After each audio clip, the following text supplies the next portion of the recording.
Wood carving is a craft that requires tremendous patience, steady hands, and an eye for beauty.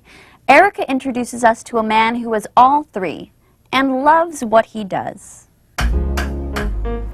Salvatore Polisi is a master craftsman with a unique skill. I carve figureheads anywhere from 8 foot tall to a foot tall. Figureheads are characters, women, men, could be animals that are on the bow of a sailing vessel. It's part of their design of the ship. They would not sail without them up until around the 1900s. But prior to that, every ship had one. The idea seems to have started with the Vikings. They used it on their ships, you know, the dragon heads and what have you, on the bow of the ships. And superstition was a big thing.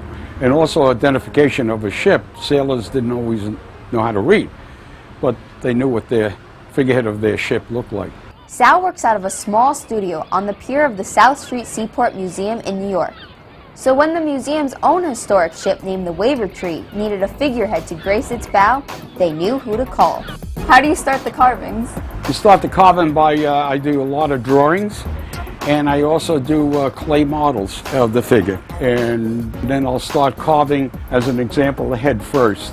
But you laminate the pieces together like you would a butcher block.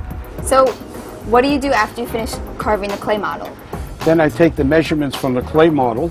Then I start drawing lines to take the measurements of the eyes, the forehead, the nose, the chin, and down to here. And then I start carving. I start cutting out pieces here, and I start dropping the head back and bringing the nose forward. If you make a mistake, then you have to carve deeper.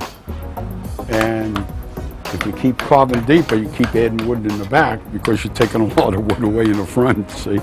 So you can make mistakes, but it's costly because it requires a lot of time. When it's completed, this figurehead will be 8 feet tall and will replace an earlier version that Sal created many years ago. The dress she'll have will be a 23-karat gold leaf designs on it, real gold laid into it. And she'll be looking up like so over the horizon. And that's, she's the eyes of the ship. Sal showed us one of his other works in progress, a partially assembled mermaid. I have to put the rest of it together. And that's so I could work on the rest of the body and finishing and painting it. But once I get done with that, then I'll laminate all the pieces together. After seeing Sal's abilities firsthand, I had just one more question. Sal, you think you can make a figurehead out of me? Definitely, fins and all. From Sal's workshop at the South Street Seaport, for Teen Kids News, I'm Erica. Thanks for watching Teen Kids News. Be sure to tune in to Teen Kids News this week. Here's what you'll see. That and more coming up on Teen Kids News.